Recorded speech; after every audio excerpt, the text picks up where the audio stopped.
Everyone, good evening. Real quick, guys, we're about to get started. Going to 7:16. I'm going to give it like 4 more minutes, let some more people trickle in. I know traffic on US 1 could be a little crazy at this time, so we're going to let a few more people trickle in, and then we'll get started, all right?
And we are.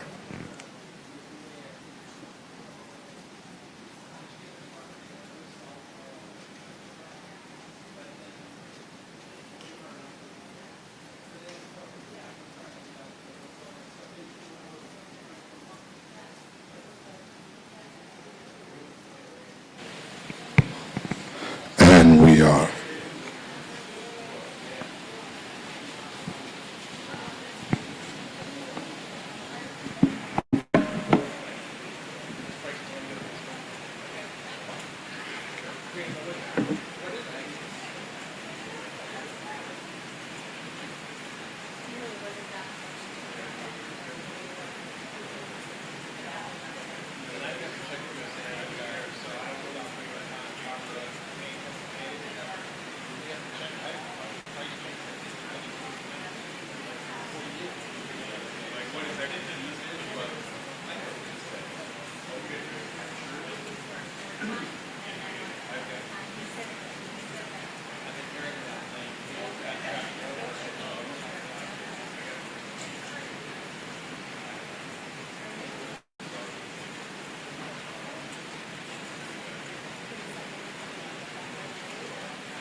Testing.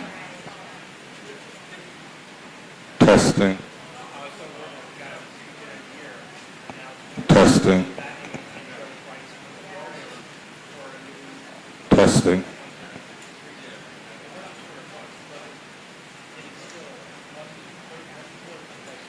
Testing.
Good evening, everyone. That's really on. Oh man, I won't hold you guys too long. I know everybody's time is valuable. First and foremost, I want to say thank you to each and every one of you for giving me a few minutes of your time, a few minutes of your schedule to come out, have a conversation, and talk about the things that are going on in our country as we speak. Before we get started, I want to introduce you guys to Pastor Johnson. He was gracious enough to allow us to use his building, and I want to welcome him up here to give us an opening prayer.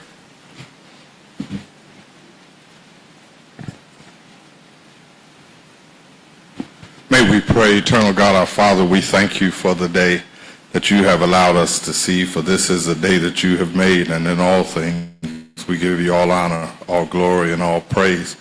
We honor you as Father, we honor you as Son, we honor you as Holy Spirit. Be with us now in this endeavor, O God. Bless it according to your will, that everything that is done be done, God, for the comfort and the edification of your people, but most of all, that whatever we do, O God, let us do it for your glory. Bless us now, that as we go forward, there will be knowledge, there will be wisdom, there will be clarity, there will be understanding. We ask it now, we believe it now, and we thank you in advance. In Jesus' name and authority we pray. Amen.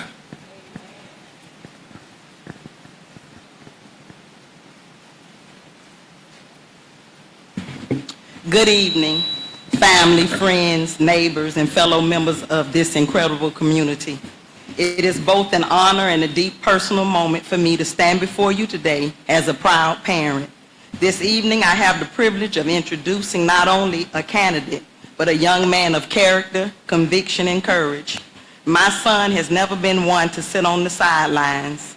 He believes in showing up, in listening, in serving, and in fighting for what is right, even when it's not easy.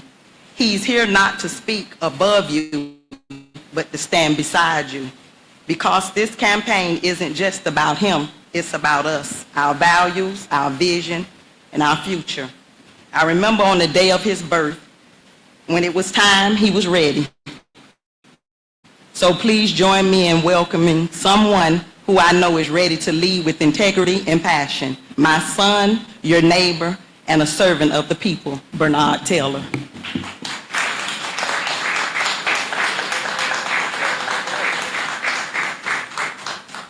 Hey, feel important, huh?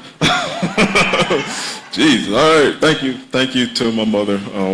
I would not be here if it wasn't for that woman. She raised 5 children off $26,000 a year and lived to tell about it. So thank you, Mom, for everything that you've done, and thank you for allowing me to be here to stand before these people right now. Good evening, everyone. Thank you for being here tonight. Thank you for caring, not just about politics, but about the people in your community. Because that's what this campaign is about.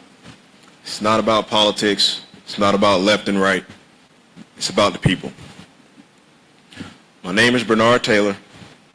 I'm a firefighter, paramedic, father, a son, and a friend. And like many of you, I didn't grow up dreaming of being at a podium or being involved in politics. Far from it, actually. I grew up watching people work hard, sacrifice everything, and still struggle to make ends meet. Right now, I run into burning buildings for a living, for complete strangers, for people I've never met, from people I don't know what they believe, from people I don't know how they vote. All I know is there's someone in need. There's someone that needs my help, and I never hesitate to help when the time is called. I've held the hands of the scared. I've held the hands of sick. And I decided to run for Congress not because I wanted a title, but because I wanted to help. I wanted to help people. I'm not someone that can sit idly by while my community struggles, while the people in my community suffer, while the people in my community struggle to have basic needs. It shouldn't be a struggle to have health care. It shouldn't be a struggle to eat. It shouldn't be a struggle to live. We live in the wealthiest country on this earth. There's no reason why any one of us should have to struggle. We have families being priced out of their homes by big corporate landlords. Seniors choosing between, do I eat today or do I get my medication? Young people are drowning in debt for a degree they can't use. I can attest to this personally. Drowning in debt for a degree that I don't even use. I tell young people all the time when they ask me if I could have did things a little bit different, I would have became a firefighter at the age of 20 instead of waiting to the age of 30. But it was those lessons I've learned and what I truly believe taught me and made me ready to be a firefighter. If it wasn't for those lessons I learned growing up through my 20s, I don't think I would have been able to be ready for my career or for this moment. I've held every job you could possibly think of. I worked for landscaping companies, I worked in construction, I worked in service, I worked in hospitality. I've seen every aspect of this country from every different position you can think of, and at all those points, no matter what I was doing, it was always about helping others, putting others' needs before my own. The thing that makes me truly happy is to see others prosper, to see others thrive, to see others succeed. I think maybe that's because I was the oldest of 5, and I was the oldest at the age of 2. So I started having siblings very young. I stepped into a leadership role very young. And it was never about me. It was always about making sure my brothers and my sister were okay. And I had a great example again from my mother, who was the oldest of 8, who again, it was always about making sure her sisters and her brother were okay, even at times when she wasn't. It's that example that led me to be the person I am today, and led me to believe I'm the perfect person to step into this role and serve each and every one of you. I don't make a lot of promises because, as we know in politics, promises get broken all the time. I will make you a guarantee. I will guarantee you right here in front of this crowd that I will always put your needs above mine. You will never ever have to worry about if I'm looking out for myself or if I'm looking out for you. I believe in a Florida that doesn't forget the people. Where your zip code is shouldn't decide the policies and shouldn't decide what advantages you may or may not have. I believe in a Florida where our teachers are respected, being that my wife is a teacher. I believe that teachers should be more respected than they are and not overworked and underpaid. I believe in a Florida where health isn't a privilege, it's a right. Healthcare is a human right. It is not a privilege. It is not a privilege to be taken away at the whims of the government every time there's a change in seat and change in who's running power. These are people's real lives. I sit in the back of these ambulances with you guys. I'm riding to the hospital listening to your stories. You're welcoming me into your home at the time of struggle. When someone calls 911, it's not a happy moment. I'm coming into your home at one of the lowest points in your life, someone you've never met, and you're trusting me to take care of you and provide you with the best possible care to make sure you can extend and have a better and longer quality of life. You trust me to do that. Trust me to make sure that I'm doing that as well when I go to Congress. I believe in safety, real safety, not just from crime, but from poverty. Safety isn't just about the crime that happens in our communities. Safety is also making sure that our children can eat, the elderly can eat, the people who worked to help build this country that can retire peacefully and not worry about if they're able to make sure that they have their medications or if they're able to make sure that they can eat the next day. Again, I'm in these communities, I'm in these different homes, I'm hearing these stories. People don't understand. A lot of our elderly sometimes get forgotten. Not even sometimes, all the time get forgotten for a lot of them. Especially, I hate to bring this up, but it's really unfortunate. I have patients of mine that call 911 just because they want somebody to talk to. Literally, I can remember addresses in my mind. If the address pops up, I know I'm just going to say hello and we're coming back. Just because, again, people are struggling every day, and it shouldn't be that way. 911 shouldn't be a reason for you to be able to get the health care you need or get the companionship that you need. That is absolutely ridiculous. Again, we live in the wealthiest country in the world.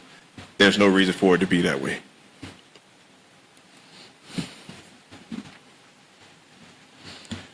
I do believe we are still in the country of possibility, where a kid from a working class here in Florida can put on a uniform, serve his community, and one day stand before you, not as a politician, but as a protector of what's right. You know, I tell everyone all the time, this is my first foray into politics. I've never thought about being in politics. I don't consider myself a politician, even though I'm running for an office. I'm still a Florida resident. I'm still a Treasure Coast resident. I'm still a fireman, paramedic. I'm still one of you guys. Again, I want to go through this with you. I want to be talking and working on things with you guys, not giving you my opinion and telling you how things are going to be. Congress needs to go back to being a representation of the people, for the people, by the people.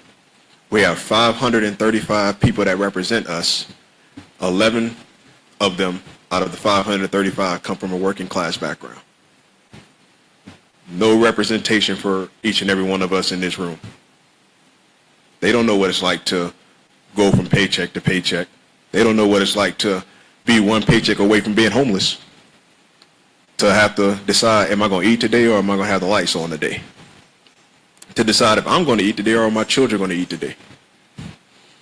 I believe when we get more people that actually reflect who we are as a nation and the people that are in this nation, I believe we will be a better country.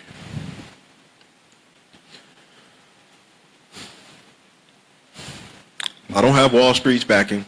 I'm completely running this as a grassroots candidate. Every dollar I get comes from an everyday working class American. I don't seek out billionaires. I don't seek out corporations. I don't seek out super PACs.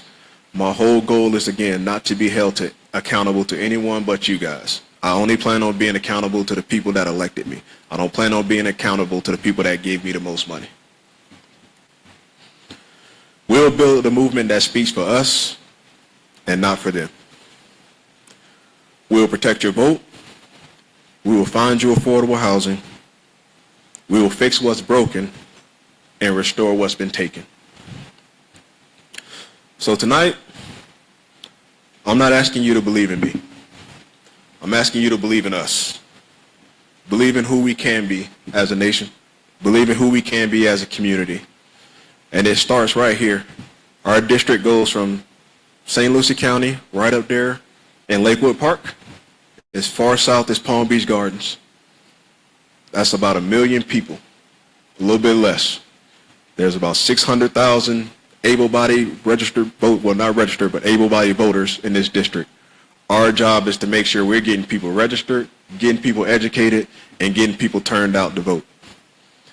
It starts here. It starts in our local cities, our local communities.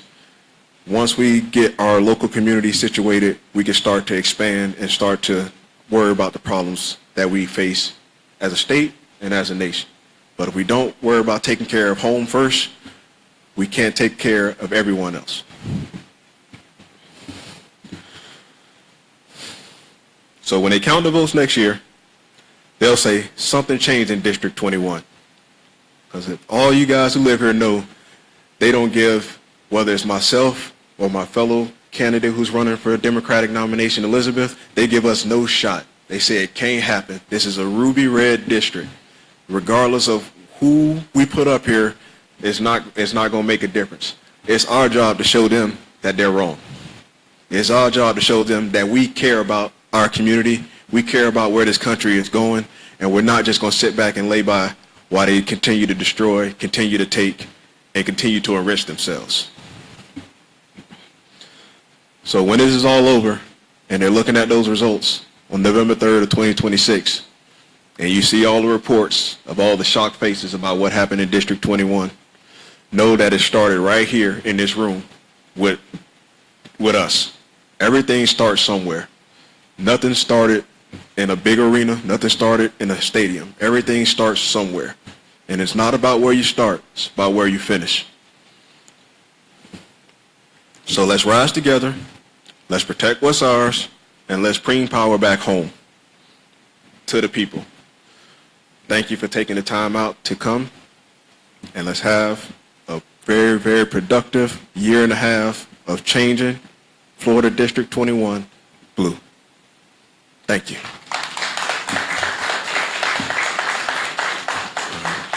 So at this point in time, if anybody has any questions, Mother, she's going to bring the microphone around. As long as Pastor will allow, I will try to answer as many of your questions as possible. So if you have a question, just raise your hand and we'll bring the microphone to you.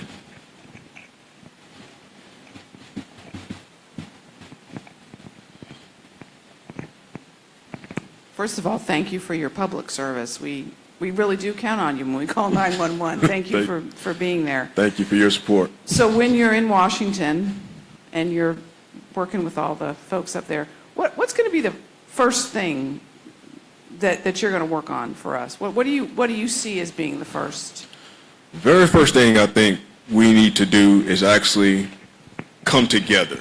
There's too many different subsections and subgroups and too many different people pulling in many different directions trying to get their own personal things accomplished. Us as a party, once we gain back control, because I do believe we will gain back control, because we're such a big tent party, we have so many different agendas in our party, so many different people that want different things done. I think we really need to get in and focus on getting the house back in order, getting our group back in order so we can actually start working for the people. Not going to lie to you, I'm not going to sugarcoat anything. If you guys know how politics works, even if we take back the House and the Senate, unless we get a veto-proof majority, there's not really much that can be done. There are a few things through a few different processes in Congress that we can accomplish to stop some of the things in this big, beautiful bill. as far as budgeting goes, but when it comes to actual making like sweeping changes without a bulletproof majority, which is 2/3 of the House and 2/3 of the Senate, to be able to pass our legislation without a veto, our main job once we get back in is conducting oversight, conducting investigations, and making sure we hold people accountable that need to be held accountable for the destruction and the terror that they have brought upon this country over the past not even 6 months.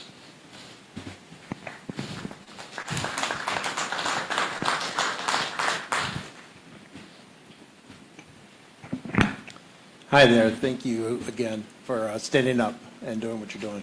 When you look at a ruby red district, we have to find ways that there's commonalities so that they can join our side or make it easier, right? And, like there's things like the guns, right? And the lobby is so strong here that somehow I think we have to make sure they understand we're not after the guns so much, but we're trying to do responsibility or something. Because, they just say, hey, they're after your guns, and then all of a sudden the Republicans come out and you lose. Yeah. The other thing is things like, I've been thinking about that, we got to be smarter about, slogans like it's the 1%, not the immigrant, right? It's the guys at the top taking all the money, and are there things like, I've been thinking about like Social Security. Before Reagan, Social Security used to not be taxed. Right. And they're increasing the rate, right? They're trying to get away with it. To me, it seems like Democrats, we need to be more bold and say, look, we're going to go after that money from the 1%. We're going to keep it at 65, and we're going to make it tax-free. I think a lot of Republican people would also start to come behind that, saying, yeah, I want my Social Security, and I don't want it taxed, and I don't want it disappeared. So I just think we got to be smart about how do we get them in the tent with us so that they don't go to the traditional routes and scare people out like the gun lobby and that kind of stuff, and then they all come out to vote and you lose and nobody listens to all the rest. So I don't know, but hopefully through the group here we can kind of help craft some messages. Man, I think Social Security is one that I think the Democratic Party's been missing. Absolutely. So one of the best things about working at a firehouse, I get to be the minority in more ways than one, especially when it comes to my political views. So I'm literally sitting at a table most days, the only Democrat surrounded by 5 Republicans. So to say I have a lot of experience coming to the middle, especially when you fight 1 against 5, would be an understatement. And again, just talking with my brothers in the fire service, a lot of things we agree on, a lot of things we can come to common sense agreements with. You'd be surprised at how much we actually agree on, whether you're a Democrat or a Republican. It's like you said, it's about the message. We can't let them frame the message. We can't let them frame our talking points. You have to get out here and clearly and not so eloquently, because again, I live in the real world, and I know in America, the average American has a 6th grade education and a 7th grade reading level. We have to be able to communicate that across so that it's understandable. It is, how should I say this, that it's chewable. We got to make it kid friendly. Unfortunately, again, we got to live in the real world. I think a lot of times as Democrats, we believe that everyone has the vocabulary and the education that a lot of us have, and it's just not the case. And one thing I've learned, especially in this society, dealing with my children, the attention span is like 8 seconds. If you can't give it to me in 8 to 10 seconds, I'm not even trying to hear the rest of what you're saying. So it is our job to be able to make sure we giving our points, we're making sure we're connecting and bringing things to where we both understand and keeping it at a bite-sized level so that it's easily digestible and we can move forward together. Because again, if I'm sitting at the fire station and we're talking, it's like, hey, I don't mind guns. Everybody should have the right to protect themselves. But again, there could be stricter background checks. There could be red flag laws. And if you look at any poll that's done on these topics, 70 to 80% of the country agrees, like, yes, stricter background checks, red flag laws. There's no reason, I believe, unless we have a military. You can go join the military if you want to play with assault weapons, if you want to do that. There's no reason you should have them out here in the cities. Like, again, we have a vehicle if that's what you want to do. If you want to satisfy your Call of Duty itch, you can go enlist and be in there for 4 years and knock that out. But again, we have a lot of, if you look at the polls, if you look at just talking with each other, we agree on a lot of this stuff. It's just, again, not letting them frame the message to where they're taking our guns. to follow up though, when you hit the assault weapon though, that's when they're going to go. Yeah. So I think, we all agree probably on the assault weapons should go, but we can't get there all in one step. Right. So to me, I would say we stay away from the assault weapons, saying we're not taking your assault weapons, but all the red flag and laws, background. all the background checks.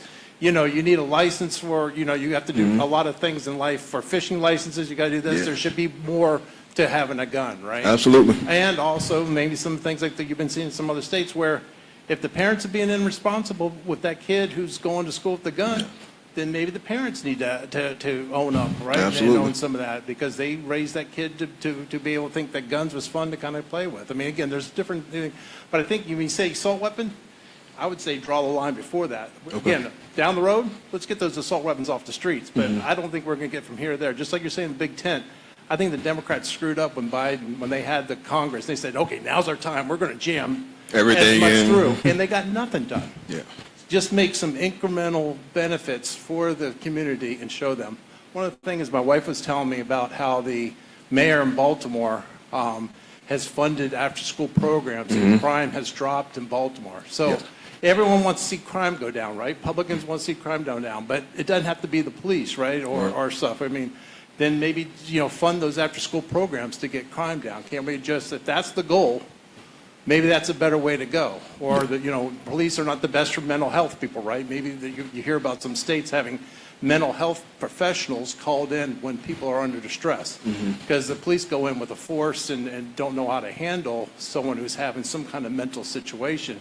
And there's lots of studies where, I think it was in Kentucky or something we were hearing, where they have reduced the amount of death due to someone being called out by the police, because then people are afraid of the police. Call the police out to help my relative, and they shot him, right? Because they're not built to skills. That's not what they're for, right? So maybe mental health if crime. So that's what I'm just saying is we may not be able to get everything we want, but just go to a level that moves the ball forward. Absolutely. No, completely agree. And the reference your wife was referring to is Mayor Scott up in Baltimore. He actually extended the hours that the local community center was open. So kids had somewhere to be until 11 p.m. at night. He extended after-school programs. He funded those different things. Again, like you said, there's different ways to attack crime without increased police presence. Again, a lot of times you give children something to do. By the time, like say, you let me play basketball till 11 o'clock at night, I'm too tired to do anything else. So there are different things, and again, like we were talking about, just starting locally in our community, figuring out different ways that we can ourselves impact our community in order to bring these things down, as opposed to, again, increased military presence, because we see what an increased military presence is doing right now in the city of LA, and we don't want that to be our entire country.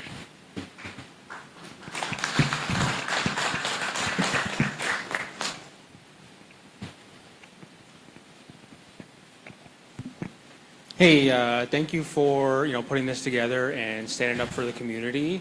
One question I had, speaking kind of towards my generation and voter turnout, is I think a lot of us might feel a lot of hopelessness and like our voices don't matter. Looking even at this this bill that just passed was the most unpopular bill. No one wanted it, and yet we still have Congress, Senate, the House push it through just because they're scared of repercussions. What do you say to the people who are, maybe not coming out to vote because they just feel like their voice doesn't matter, or, voting is kind of pointless at this point? I would say if your vote didn't matter, they wouldn't try so hard to take it away from you. They wouldn't try so hard to gerrymander districts. This used to be a blue district before Brian Mast was elected. Try not to say that name, but before Brian Mast was elected.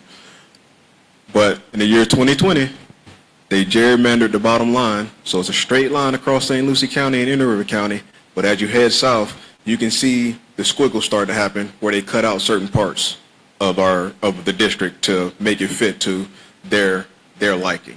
So things like that, gerrymandering, these new voter laws that they're trying to enact, all those different things, nobody tries to work that hard to take something away from you if it didn't matter. Point blank, period. So don't ever let anyone tell you your vote doesn't matter. I come from a generation, my grandmother's right here. She grew up in Gifford. She can tell you a whole bunch of stories about how it used to be in Gifford just for them to be able to get their vote. So I consider it a personal, and even when I hear my friends talk about this, I consider it insulting to people like my grandmother who made it possible for me to stand before you today by being out there in the streets, by being out there sacrificing their time, sacrificing their livelihood, sacrificing their lives in a lot of cases, just for me to be able to go to a ballot and choose who represents me. So it is my job to be able to relate to your generation and to pass this message on to your generation. Because what happens is a lot of times as we move further and further away in our history, we start to forget those stories. We start to forget our elders. We start to forget what people have sacrificed and done for us to get us to where we are today. And the more complacent we get, you start to see history repeat itself. We're starting to see history repeat itself now with some of the rhetoric that is coming out of Washington, D.C., with some of the activity that is coming out of Washington, D.C. Slowly and surely, we've all seen Project 25.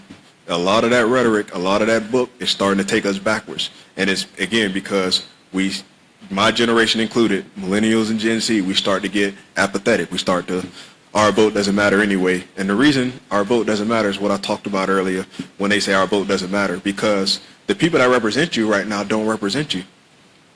They represent their donors. They represent the person who puts the most money in their pocket. If it comes between, for example, if it comes between raising teacher pay here, or my super donor needs this bill passed and he doesn't want teacher pay to be raised. It doesn't matter if it's a million of you in here that says, hey, we want teacher pay to be raised. This guy just put $2 million in my bank account. I'm doing what he says, even though you guys voted for me to be in here. And until we get a legislative body that it unfortunately cannot be bought, has integrity, and really wants to work for the people, it's going to continue to feel that way. So you have people like myself and many other young people across the country have thrown their names to the hat. Again, Liz here, horse trainer. She ain't think about being in politics, but we see what's going on. We see the stuff that's happening in our communities, and we can't just stand by. You know, I see a lot of seniors in here right now. My heart breaks for them because of the things in these bills. When you think about Medicaid cuts, it affects more than people who are just on Medicaid. Longwood Regional Center is 70% of their funds come from Medicaid. If Medicaid gets cut, that hospital closes. That hospital is the only trauma center in this county, and the only trauma center close to Martin County. You have a traumatic accident anywhere in this county and that hospital is closed, your next closest trauma center is 50 miles north and 50 miles south.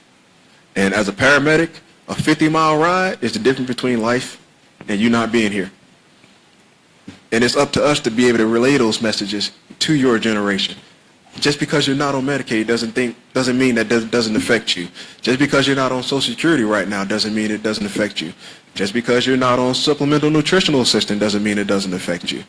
If you have a community, a small business in the community, a lot of their community gets their funds through SNAP, they pay for their groceries through SNAP at that small business, they get their benefits cut. Not only does it affect them not being able to eat, but now that small business is going to potentially close because they have no revenue now. And now that small business has to lay off employees, so now you have people unemployed. All these things have a ripple effect. And it's up to myself and us as a community, not just people running for these spaces. It's up to all of us to be able to educate each other and be able to let people know how these things ripple and affect each and every one of us, even if they don't directly impact us at that moment. So it is my job over the next 14 months to motivate your generation, my generation, and every generation, because again, to flip this place blue, we're going to have an amazing turnout. It's not going to happen without an amazing turnout. So.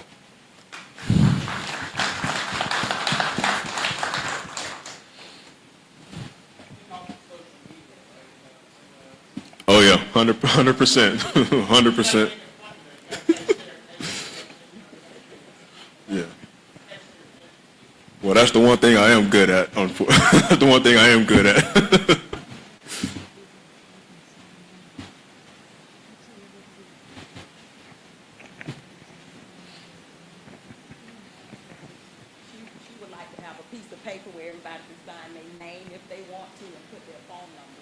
Okay, absolutely. And their email If they Okay. choose to. Okay, absolutely. So as of 2024, it's perfectly thirds. It's a third Republican registered, third Democrat registered, third independent. Right now, we are probably out-registered by about 15,000 in this district last time I looked, as far as Republicans and Democrats. But again, the thing about this district is turnout. We got to get people to turn out to vote. The voter turnout in this city alone was not good last year. The voter turnout in Port St. Lucie was not good. And again, it's no fault of the candidate. It is our job to give people a reason to come out. We're asking people to come out of their day, stand in long lines to vote for us. If we can't get people to stand in those lines or early vote or make sure they register to mail in the vote, we can't expect to win. Again, like you said, you have people, granted, respect to their party, they show up every time, no matter what. They're going to be in those lines to vote. We have to have that same drive. We have to have that same mentality. We have to have that same hunger to want to get people to represent us so that we can have the change that we want to have to change. Again, I give respect where respect is due. They put a plan together, they got their people in place, and now we're all suffering because of their plan. So imagine if we actually got a plan together, got our people in place, and benefited from the things and from the policies that we would enact that would make the entire group better and not just, again, the top of the mountain.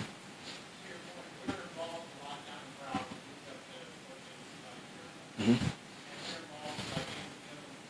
Yes.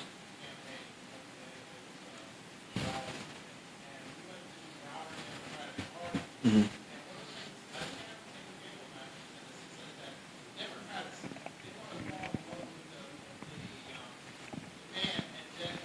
Yes.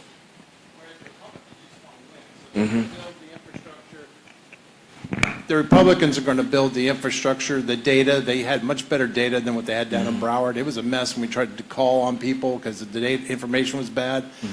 But the Republicans are going to just build the infrastructure in the machine and then put someone on the top. They don't know who it is. Whereas the Democrats, because you say it's Big Tent, we wait to fall in love with somebody, then try and build a machine, and by that time the race is already lost. Exactly. And we see what's happening even with the mayoral race in New York. They're spending a lot of time, even in his own party, trying to tear down their candidate. Granted, I don't agree with everything that he speaks on and that he says. However, like you said, they don't care. They know that this person is the person that can get people out to vote, to get our policies and to get the place where we want to be.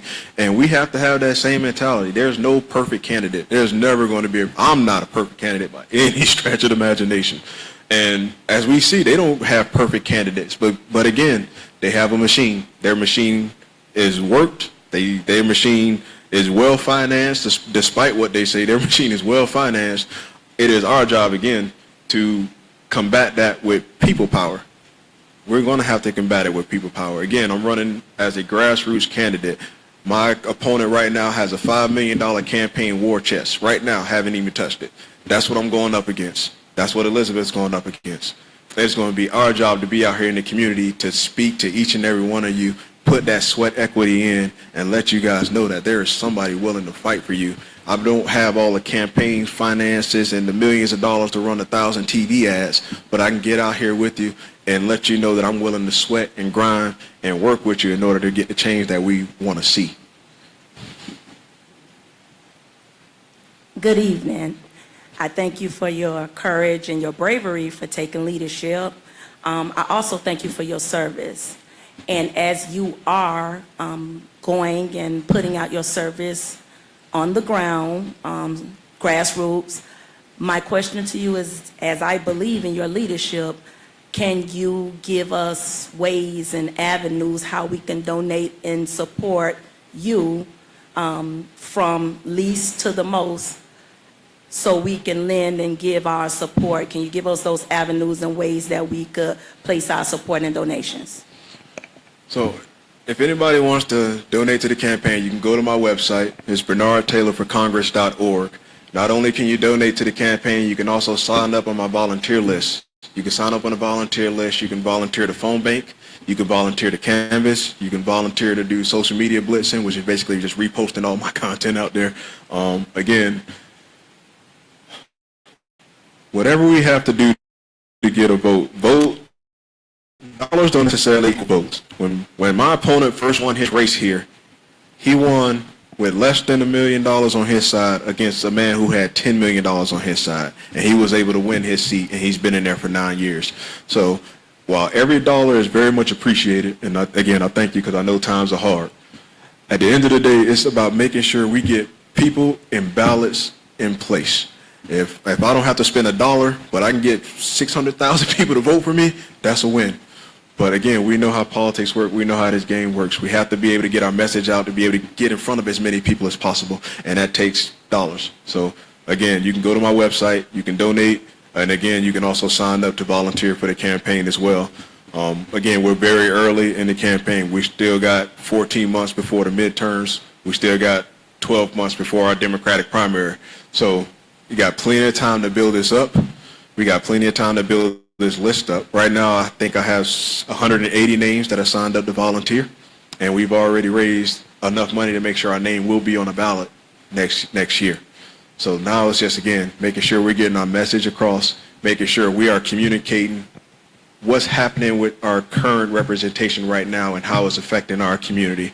A lot of people, again, 6% of this country pays attention to politics. 6%. That is it. So while we are plugged in and we pay attention to everything that goes on, we are 400 million strong in this country. 6%, quick math, it's not even 10 million people spread across this entire country. So to think that everybody cares the way we care, or everybody's going to pay attention the way we're paying attention, everybody's going to do the work like we need to do the work right now, is just not realistic. But it's our job to, again, increase that number, increase that awareness, talk to our friends, talk to our neighbors, talk to our family members, continue to educate people, continue to reach across the aisle, continue to talk to people to try to get them on your side. There are plenty of people who are Republicans or independents that are pragmatic. They're about simple solutions. They're about making sure that we all can come together and agree in order to make this country a better place. Now, you do have the crazies on their side. There's no talking to them. Like, once you figure out they're crazy, just move. Don't even worry about it no more. Just don't stop that conversation. But for those that actually want to make sure that we all can have good quality of life, that we all can live without stressing, that we all can live very, very fulfilling and good lives, please make sure that we're doing what we can by educating and talking and getting out in the community, going to these different events. Every time you go to an event, bring somebody new with you. I've seen me and Debbie at every protest, and she always got somebody new with her. So make sure you're bringing anybody new. Make sure you're trying to reach and talk to as many people as possible. Make sure you're at your job, you bring up little, you can talk to different people. And again, you'll know who's willing to talk and who's not. But it is your job to make sure that we are all informed. Because again, if we wait till next year, November 26th, and again, no disrespect to the last candidate who won this, who ran in this county. I was telling Elizabeth, I didn't know his name until I walked in on the ballot that day. No idea who he was. How can you expect change? I didn't even know who you were. We can't have that. Cannot have that. I go around asking people, do you know who ran as a Democratic nominee last election? No clue. How can we expect change?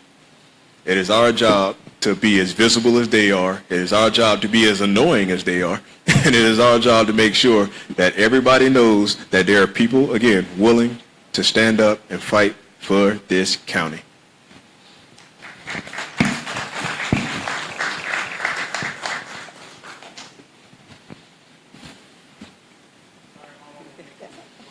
That's all right. She's getting them steps in. Thank you. So most of us here, I'm not going to make assumptions, but most of us here know what the other side is doing, how to talk about that, and what the right thing is for us to do. What's your message? When we're talking to people, what's the one thing that you want us, a couple things that you want us to focus on about you, about your campaign, about what you're going to do different for our community, therefore our country? When you're talking to people and they ask you about me, the main thing and the only real thing I want you to let them know is I'm a person. I'm you. I'm going through the exact same things you're going through. I got debt. I got bills to pay. I'm in here. Again, I'm just another regular person trying to make this country a better place. I'm going to always be able to be reached out to. I'm always going to be around. I'm always going to be in my community. God willing, when I win this election, I don't plan on stopping being a firefighter. I'm still planning on being on that truck, taking care of people, because that's what God called me to do. That is what is in my heart. I will never, ever stop being on that ambulance. I will never stop being in that community, taking care of you and your loved ones. I don't know how to do that. I'm sorry. Like, I just can't. It's a calling of mine. I feel like if I stop doing it right now, I might turn into a pillow of salt or something. But yeah, just let them know I'm not a politician, man. I'm just somebody that cares deeply about each and every one of you, and I'm somebody that wants to make sure that not only my family is safe, but your family is safe, and that your children grow up to have a better country than I had as I'm growing up. I want to make sure each and every one of you have a bright future in this country. I want to make sure each and every one of you are taken care of in this country. And again, I don't have no aspirations of moving any higher in politics, so when I go there, I'm going to speak my mind. I'm not going to play nice. I'm not going to go along to get along. I'm going to fight for you guys. And if that means ruffling some feathers on my side and the other side, that's what it is. Because again, I don't represent a side. I represent you guys. And whatever I need to do to make sure you guys are okay, that's what I'm going to do. So just let them know I'm going to represent you. I'm not going to represent myself. I'm literally going to make sure everyone in this room and in our community is okay.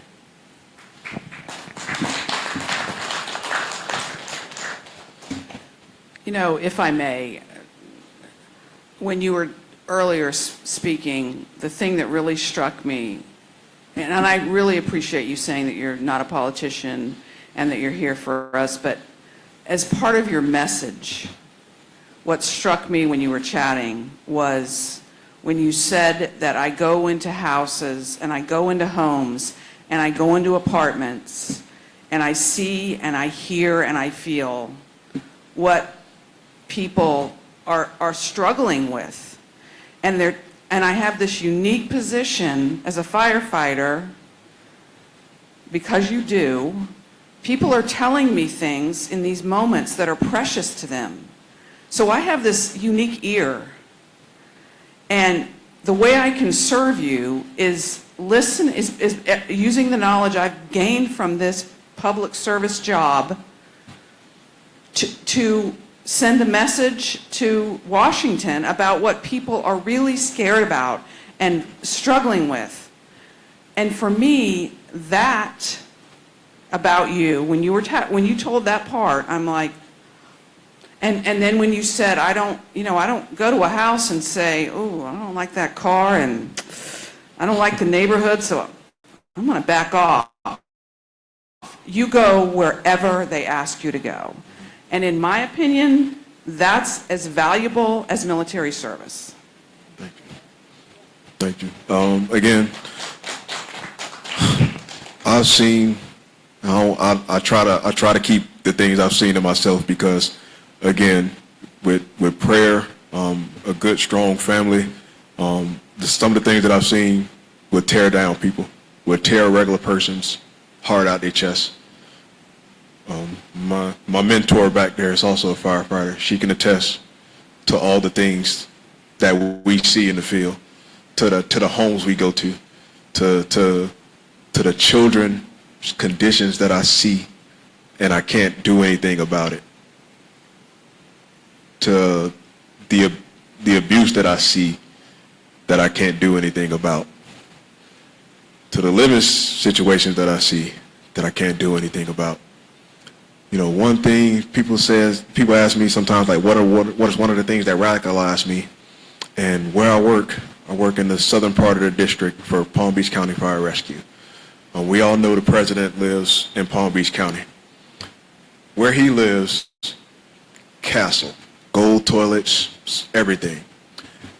If you take Southern Boulevard from his house and drive an hour west, it's Belgrade, Florida. Belgrade, Florida is the lowest poverty city in this country. Houses are dilapidated. their apartment, each floor has to share one bathroom. And if the bathroom doesn't work, they use the bathroom in buckets. And I have to go into those homes knowing that and still giving those people excellent service because they deserve it.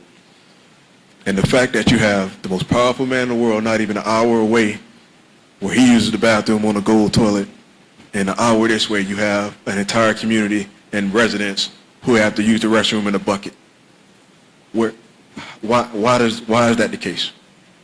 That should never be the case in, again, the richest country in the world.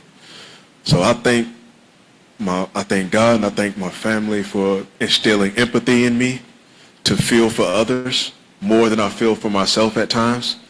Because again, I think that's one of the best qualities I have as I'm going into this position. Like I told you guys, I'm not here to serve myself. I'm perfectly fine in my career. I'm perfectly fine in my home life to just continue living. But I can't continue living knowing that you guys could possibly be suffering. It doesn't sit right in my spirit. Along with what she's saying, I'm thinking in my head that there needs to be a logo or something around, you know, your firefighter and hook it to running into the fire of the house, right? Something like a logo like of the Capitol on fire. And, you know, That's kind of actually hooking into that, I like you know, that. I run to the house is on fire, and then like on a shirt with that logo, but then on the back, all the things that kind of connect a firefighter and what's happening in Congress to kind of make, and the points that you're bringing, again, those little snippets. But I think that's a theme that needs to be kind of, that gets across that you're a regular person, but you're also the guy and the caring and the things that she just put out. But then start building off of that image and that logo, whatever it's going to be, of that Capitol on fire, and you run into it. And maybe it's with a fire hat or something. I don't know how you're going to do that. I'm taking notes right now. That's actually a really good idea. But anyway, then bring the points that, you know, I'm bringing to Congress what I do every day in my job, right? The compassion, the caring for my fellow person, you know, the things you just said will make you more credible and differentiate you. But again, start thinking about also those themes that in the House that you said that other independents, Republicans can get behind and not go too far like the assault weapon, right? Absolutely. You know, we would all like get there, but let's Stay right win, where we need. right? 100%. 100%. Let's swing. And then when you get there, I want the Democrats to stop playing so nice because, you know, why isn't D.C., which is bigger population than most of a bunch of red states, not able to vote, right? Right. No representation, no taxation without representation. Representation, exactly. Why doesn't the territories have a vote in Congress, right? And that kind of stuff. They've been over backwards, electoral college, and the Republicans in the red states have just taken and taken and taken, and we're not even letting ourselves be fair, a fair fight. Yeah, so I think a big thing, again, with a lot of the people that I see that are getting into politics that are starting to run is we have that mentality. Like we've seen how one side is just, we're going to do this by the rules, we're going to do this by the books, and we've watched what this side has done. It's like, forget the rules. We finna do things the way we want to. We'll do what we want to do and ask for forgiveness later. And I think that's the approach we need to take when we go to Congress. Let's do what we need to do and we can ask for forgiveness later. Because right now, again, and speaking to my man's point about young people want fighters. Young people want to see people that's willing to fight for them and willing to be like, no, this is not how this is going to go. Like, and again, I'm all for, again, I was raised to be respectful and responsible and all those things, but I'm all for that you want to get down in the mud, we can get down in the mud 100%. What they say in football, right? The best offense is the best defense. It's good offense, 100%. And I don't see the Democrats continuously playing defense as far as going offense. That's why it's like the Social Security. We're going to do it to do tax-free. We're going to keep it at 65. We're going to tax the rich to pay for it. Go on, put them on their heels somehow. So if you can find some other measures like that, that's what you need to do. And in areas that are common ground. Because again, I don't know any independents or Republicans who don't want to, you know, want to keep paying taxes on Social Security or see it go away or see it go to 67. I mean, I was looking, Saudi Arabia has retirement at 45, age 45. I mean, Must be nice, boy. we're one of the oldest and getting worse and they want to get rid of it, right? So my thing is too, like I said, you guys see my grandmother here. I have to make sure that lady's okay. That lady did a lot for me growing up, She did a life for my mother growing up. My mother raised 5, she raised 8. Big family, all right? And anybody that attacks them, anybody that attacks my mother, again, you're going to have to see me. And these people are starting to attack my family, starting to attack your guys' family. So again, we got to go up there and fight for what's right. So you keep calling yourself ordinary, and again, please take this for what it's worth. You're not ordinary, okay? I'm not running into a burning building. I'm not doing it. Not only that, I'm not running for office. And I'm not a man of color with this wonderful heritage. And please keep talking about your family, your grandmother, and all that generation did for us that we're all stepping on and forgetting now. That, all of that makes, don't call yourself ordinary. Your life experience and what you've chosen to do has elevated you. We need you elevated so that you can send that message and do the work. And you are lovely. It's such a lovely message, but, you know, there is so much more to you than ordinary, and please exploit that.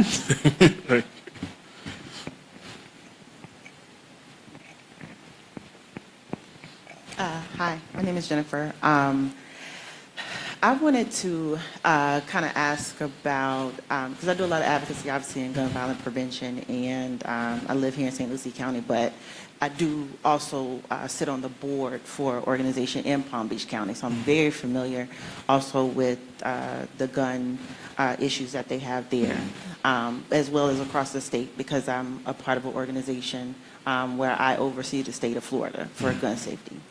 And one of the things that I know in Congress is the concealed carry mandate, or people call it concealed carry reciprocity. And I know that Brian is in favor of that, but what I do know is that that does not keep us safe. And for anybody that does not know what concealed carry reciprocity is, basically it is a bill that they have introduced that, if passed, it would allow anyone in any state to conceal carry a weapon in any state. Yep.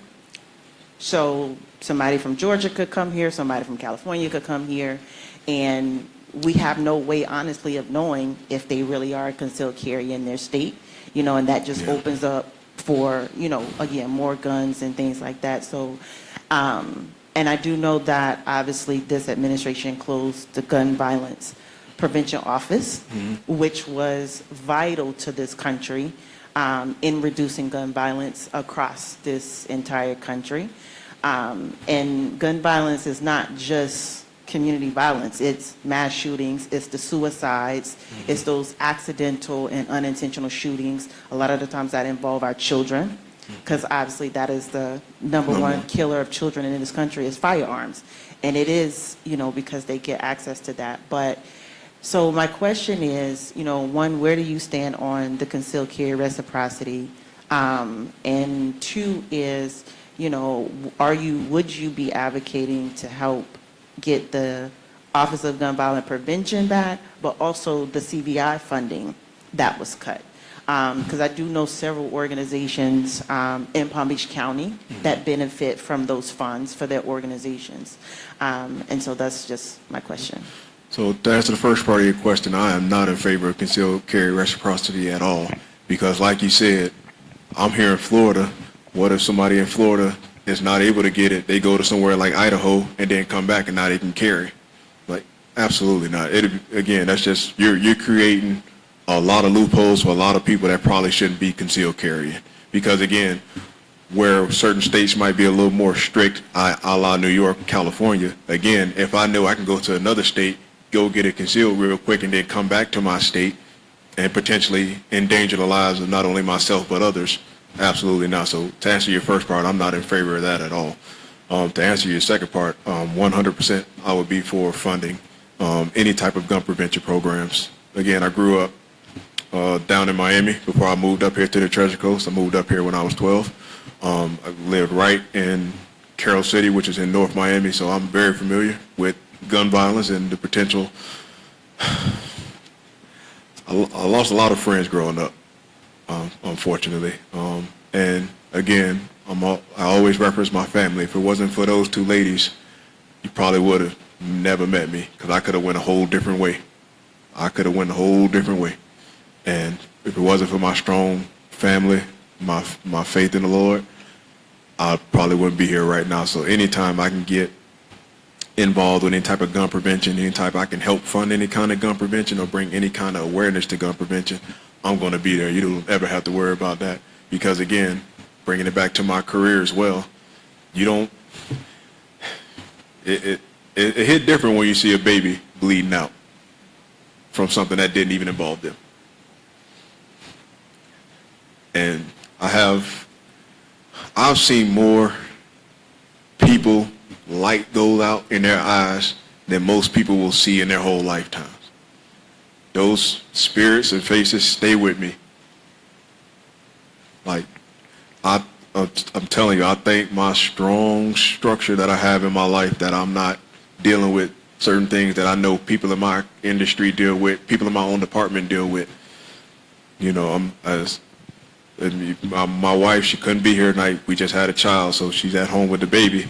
But she'll tell you, every so often, I'll have a night terror, and she has to calm me down a little bit, because again, I hear mom screams as they hand me their children that have just been senselessly harmed for something that hadn't even involved their kid. So I'm always going to stand up for gun prevention. Going back to my man here, like I say, I'm for everyone being able to protect themselves, but we have to come to a middle. We have to come to a middle ground. It comes to a point, again, I thought we would be there when Sandy Hook happened. And the fact that we couldn't get there after a school full of elementary kids lost their lives, and we couldn't get there, I lost total faith in what we could be after that. But I know, again, if we get the right people to represent us locally, in the state, and federally, we can start to make change happen. I can start to go home. I can start to go to work while my wife, who is a teacher, and not worry about if I'm going to see my wife when I get back. Not worry about if I'm going to see my children if I get back. No one should have to worry about, if I leave, am I going to see my kids later? That is ridiculous.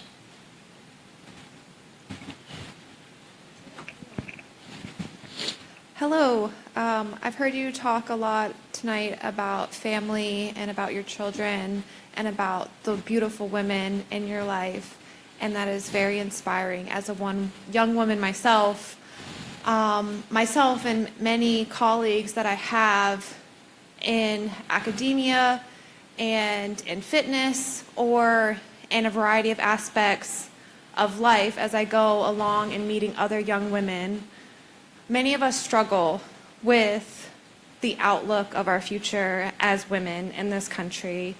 We look to our elders and we see the fear on their faces as elder women. I talk to my Oma constantly, who lived through World War II. She lived in Germany as a young child, and she fears for my future. And I fear for my future and of those women around me. I fear for my right to vote as a woman, as they continue to pass bills trying to take the right to vote from women. But I also fear for my own reproductive rights. I fear that in this state, especially even in this region, that if I were to be blessed with a child, that could potentially take my life if I were to bleed out or if something catastrophic were to happen to me. I continuously talk all the time that if something were to happen, I would need to leave this state. And I'm from here, born and raised, and it scares me to even have to mention that. One of my friends did almost bleed out recently. She had her child 3 months early, and Lakewood, the hospital here in Fort Pierce, saved her life. and 2 other hospitals turned her away. And had they not taken her in when they did, she would not be here and the baby would not be here. And I just want to know if you could speak to that and speak to the women who look to having someone who can represent us and represent our future and give us some form of hope that we can continue on in this beautiful state and in this beautiful region. So I want you to know that because of my upbringing and the respect I have for the women in my life, I will always fight for women. I will always put you guys ahead of me. I will fight for your reproductive rights. You'll never, ever have to worry about that. I will always be on your side. Because again, my mother, I watched her. I was the oldest. I watched everything. Every which way she struggled to make sure I can be here. To turn my back on her, to turn my back on my grandmother, and to do anything that will harm any woman. I just can't. I'm not wired that way. I have the utmost reverence for the women in my life and women as a whole. I wouldn't be a firefighter if it wasn't for my wife. She found me on the couch. I'd have had no direction in life. None whatsoever.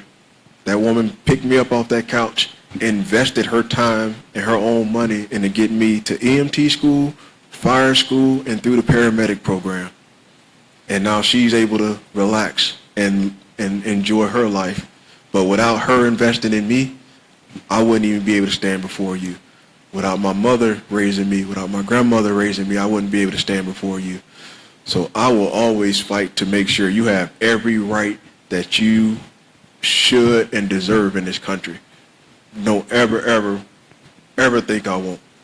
Because again, there's no reason why your child, should the Lord bless you with one, should have less rights than my mother had growing up. So when I get in the office, when we get enough people to think like myself and everyone in this room, we will make sure we can codify the law to make sure everyone has access to the reproductive care that they need.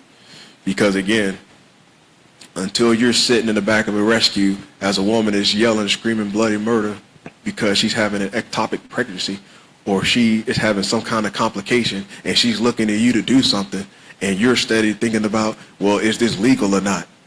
That should not, first of all, I'm going to jail. You don't ever have to worry about that with me. I'm going to save your life. I'll do that time and I'll call my mom, she'll bail me out. But you look here. Don't ever worry. I'm going to get in there and fight for you. 100%.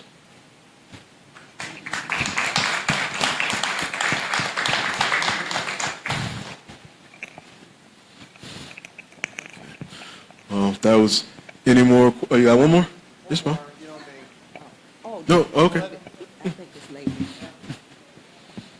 Sorry, Pastor. I knew we were running a little bit. Good. Bernard, my name's Ann, and I have been to many, many protests, and every one of them, you're there. Thank you. I thank you for being among the people. That is a rare thing, and I appreciate that so much. One of my issues right now is I have a great deal of problem with the people that are caged down the Everglades. Yes, ma'am. Do you have anything to say about that? It is absolutely appalling, and again, those of us who don't know history are doomed to repeat it. If you look at that camp that they built in the Everglades, and you look at a picture of Auschwitz, it is nothing different. Nothing different. Again, I was reading today, if you look at the policy proposal for that place, they like to put the talking point, we're only putting the dangerous people there. Then why do you have a policy of what to do with sick people? Why do you have a policy of what to do with pregnant people?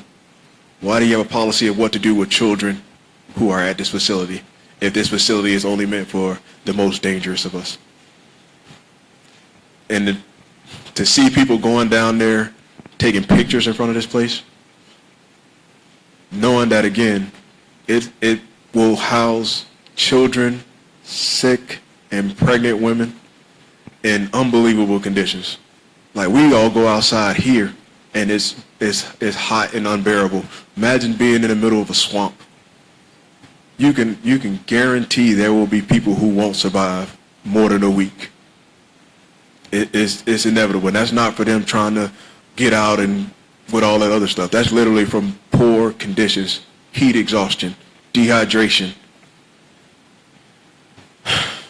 Again, the cruelty is the point with these people.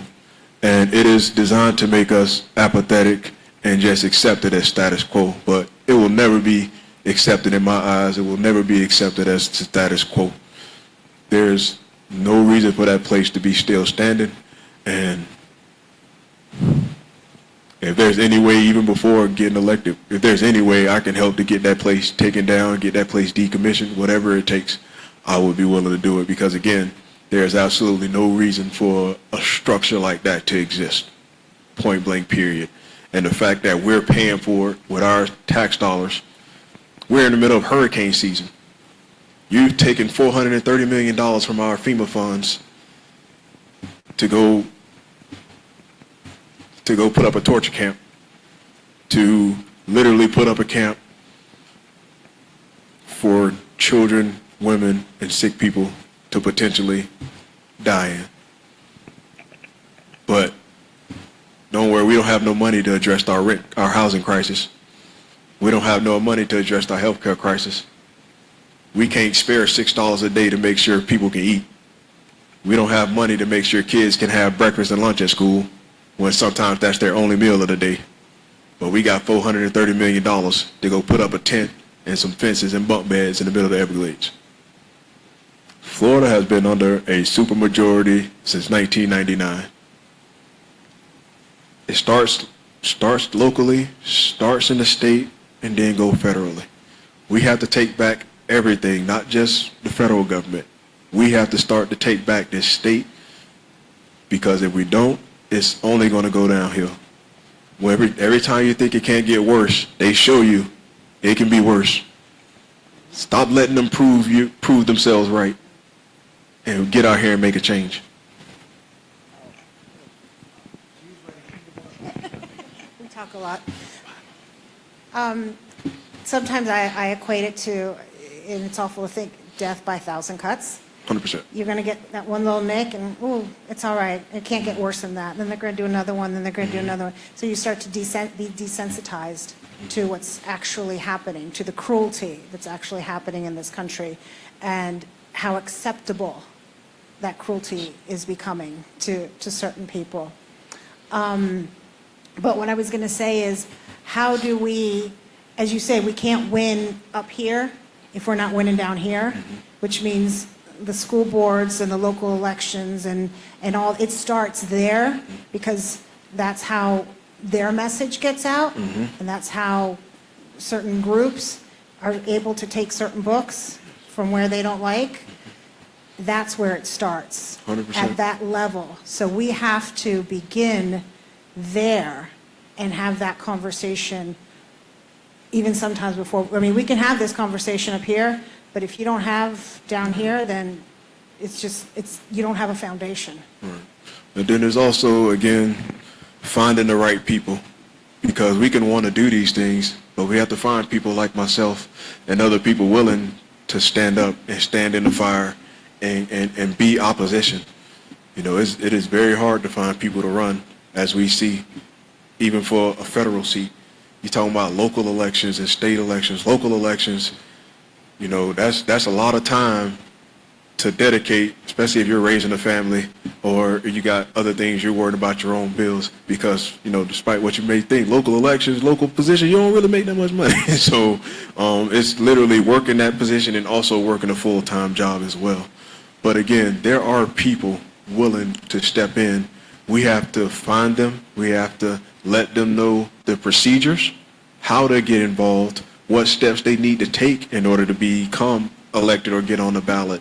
Then once we have that, we can start pushing out and taking over these different things. Because again, we've all I'm from here. I grew up here in Florida. We've all lived in Florida a very long time. We see that they're literally trying to take Florida and make it the entire country. And absolutely not.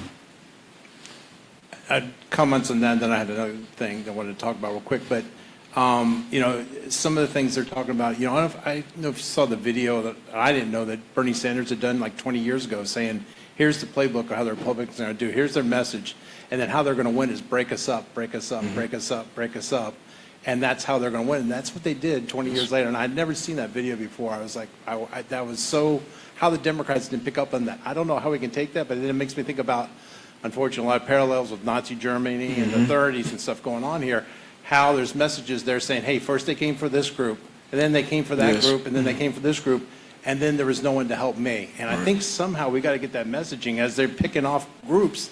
They're doing exactly that thing. I don't know how we get that in the message, but that's part of it. You know, how do we bond that together so people realize, oh, it's not just them? Because it seems like it's a lot of hate in this, and then when it happens to them, we're like, oh no, I need some help. Sort of like what we were saying, you know, the terrible mess in Texas. But we're like, y'all didn't want FEMA. Y'all didn't want the Weather Service. This is what happens, but now all of a sudden you want it. So how do we get people to realize, not be selfish, but realize, hey, if you don't bond with these other folks, when it's your turn, there ain't going to be nobody else left to help you.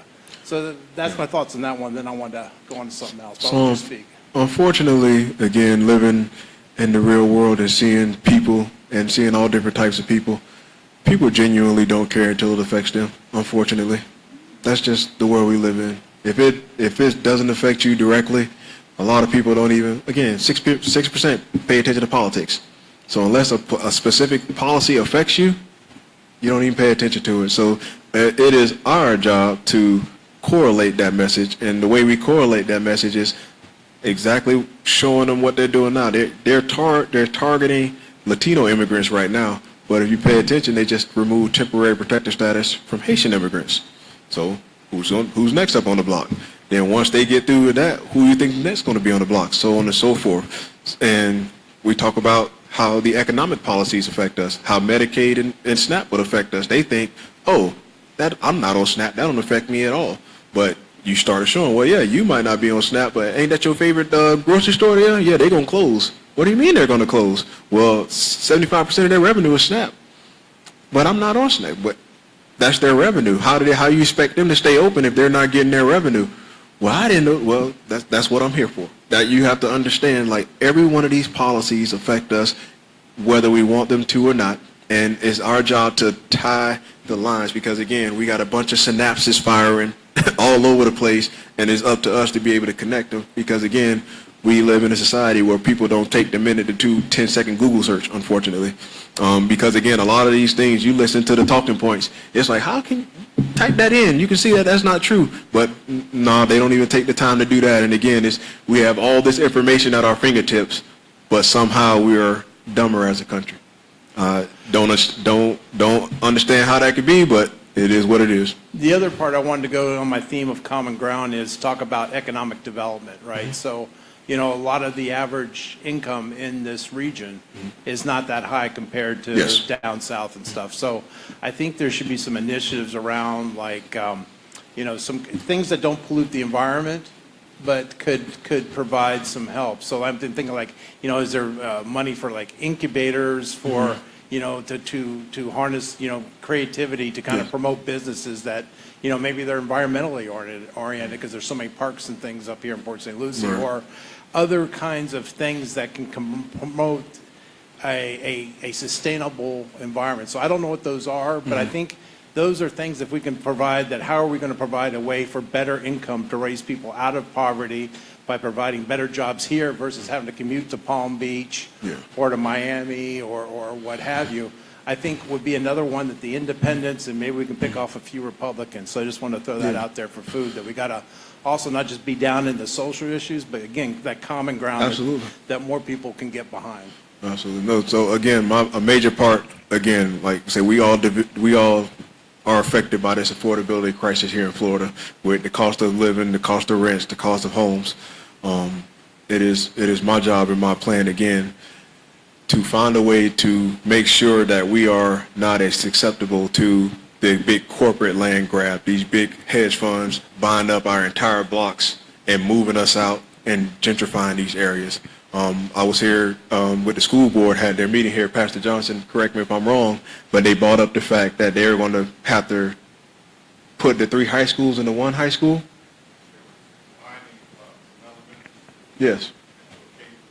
Yeah, so, and the superintendent's justification for that was they don't want to invest in this area because the kids aren't in this area, the population is not in this area, and they're starting to build more things towards the St. Lucie area. How do we stop that? Because again, the community was here. I was listening to them, and nobody wants that. But again, I'm a pragmatist. I hear his point as well. I have to build schools where the children are, and right now there are just not no children in this area. So how do we combat that? How do we make people want to commute to this area and migrate to this area? Like you said, we have to give people reasons to open businesses in the area. We have to make housing more affordable in this area. Be able to strengthen the housing program that we have in this country. Because again, I don't know, I've been on Section 8. I've been in that arena. It is not easy. It is not easy to apply. It is not easy to, I know people been on that wait list for 5, 6 years just trying to get a home, and that should not be the case. So we were able to actually make things affordable and actually make housing affordable in this area and help people out. They will be more willing to stay in this community, not have to go somewhere where they can make a little bit more money and be able to afford where they live. Because right now, again, if we don't invest in our local communities, we don't invest in our local businesses, we don't invest in our children, why do we expect the state to invest in or the federal government to invest in? The superintendent's still right here. He said the state does not want to invest in this city. They will not send money to this city. They don't believe in this city to grow. They will not send any help to this city. And who's advocating for us in this city or us locally up there that has a big enough voice? Yes, we have a state representative, state senators up in that voice, but again, it's Republican supermajority. That's fine. You can talk to the wall. But this is what we're going to do. This is what the numbers say. This is what we're going to do. So it is again up to us to get in our communities, find people that are going to help represent us accordingly, and find people that are actually going to do the things that we need to do to uplift our communities. Because if we let this thing keep going the way it's been going, this city like Fort Pierce, East Stewart, down there near Riviera, like Indiantown, like all these places are not going to get the funding that they need, get the resources that they need, and they're going to continue to just deteriorate until, again, the people either leave those areas and big corporate funds can come in, buy up all the land, buy up all the farmland. Now you have corporate farms, buy up all the homes. I seen it happen where I was born, down in Carroll City. They don't even call it Carroll City anymore. It's Miami Gardens. They buy whole blocks, tear down all the houses, and rebuild apartment complex. Like, I don't even recognize my home anymore. Like, I don't recognize that place at all. And I'm telling you, give it another decade, all that stuff migrating this way. If you look at the Tradition area, all they did was take Abacoa and Jupiter, take a picture of it and put it in Jupiter. And as soon as they get done with Port St. Lucie, Fort Pierce, as soon as they get done with Fort Pierce, Vero Beach. As soon as they get done with Vero Beach, it's just going to continue to spread if we don't stop it. If we want to keep our communities local, if we want to keep our communities for us, if we want to keep our communities for the people, we got to stand up. We got to do it. Otherwise, we're all going to be renters. This whole country will be a country full of renters, and we'll be owned by the select few.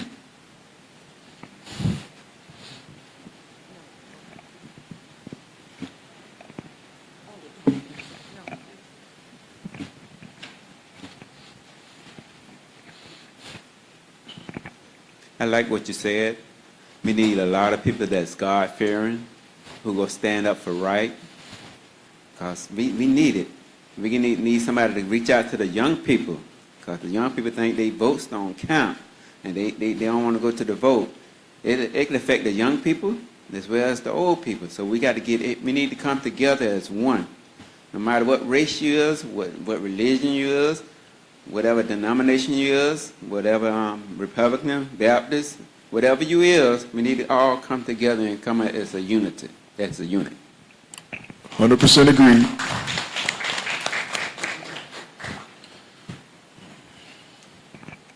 I wanted to thank Pastor for the use of the building, and I was wondering if we could donate to your church. Is there a way to do that? I don't know if it's inappropriate. Yes? Yes. Okay, thank you. Judge. I'd like to do that.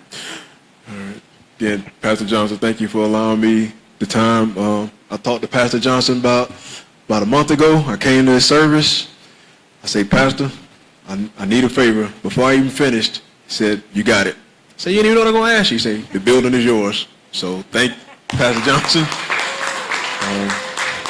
This is my very first time doing a town hall. I want to appreciate and thank each and every one of you again for taking your time out to come ask your questions, get to know me, and hopefully I answered your questions to the best of my knowledge and to your liking.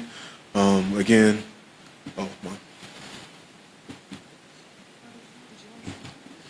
Can I say something? absolutely. I am a voracious consumer of national news and politics, and for the longest time now, I've been feeling all the feels. I'm mad, I'm disgusted, I'm sad. And I want to thank you for giving me a little bit of hope tonight. Your humanity, your goodness is shining through, and it fed my soul. So I just want to say thank you. Thank you. Appreciate it. Thank you.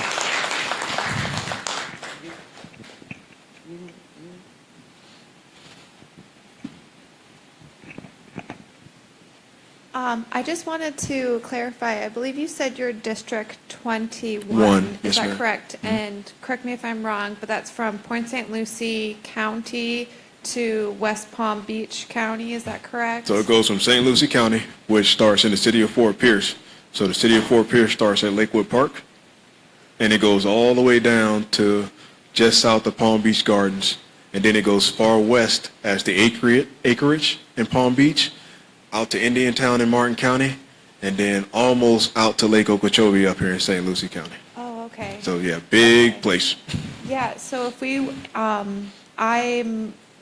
business, my company that I work for is off Canner Highway and in Stewart.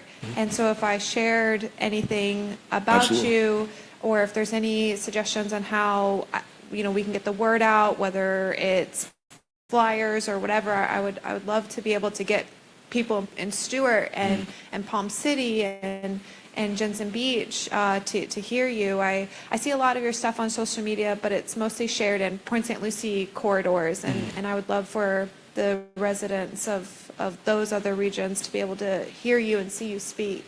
So the next protests I believe are scheduled are July 17th. So at that time, I'm going to have walk cards made. So I'll have a walk card, which is basically like a card this big. It has my business card at the bottom, and it has pretty much what I stand for, my values on the front to back. So by that time, they should be ready to go. So I'll see you guys at the one in Stewart. So I'll hand you a bunch of them, and you just pass those out. And again, anytime you need anything, just let me know. Send me an email. I'll drive down there and get it to you. Because again, I'm up and down the highway between working in Jupiter and I live up here, so anytime any one of you need anything, if you want me to drop by or you want me to pick up something, don't hesitate to ask.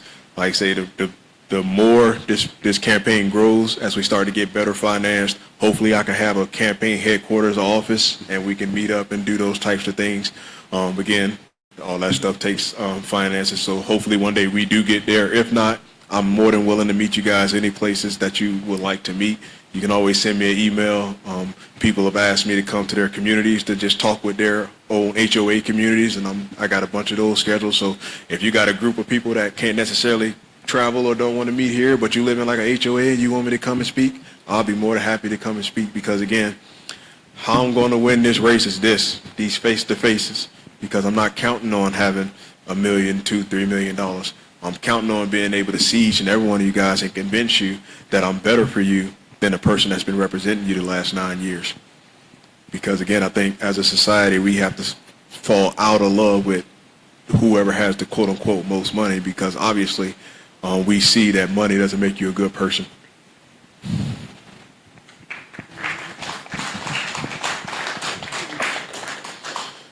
All right, guys. So again, thank you, each and every one of you, for taking your time to come and come to this town hall. Again, this is my very first one, so they're going to continue to grow and continue to get bigger. I'm pretty sure Pastor will let me do this again further down the line as we get closer and closer to the election. I plan on having more throughout the district. I plan on having one in Stewart area and one down in Palm Beach Gardens, just so, again, I'm touching as many people as I can. Our job, again, over the next 12 to 14 months is to get out here, get people registered to vote. That is the biggest thing you can do. You can literally tell somebody if they're not registered, go to their phone, go to the Florida election website, click the link, and it's right there for them. It is not hard. We are fortunate enough, and hopefully they don't get rid of this anytime soon. We're fortunate enough here in the state of Florida where we have the ability, each and every one of us, to register to vote on our phone. So if you meet someone, you introduce yourself to someone, you can just casually, hey, are you registered to vote? No, here, this is how you do it. Get that done real quick. You don't even have to register as a Democrat. Just register to vote, and let's get people ready to go, man, because we got to make this turnout go up, and we got to get people to the polls. If you know anybody that does mail-in voting, make sure that they are re-signed up to mail-in vote. Your mail-in vote expires every 2 years. So make sure if you think you mailed in, if you are a mail-in voter and you haven't checked, make sure you still get your mail-in vote, because if you don't re-register and you wait to the election and you realize that you didn't get it, you won't be able to vote in person.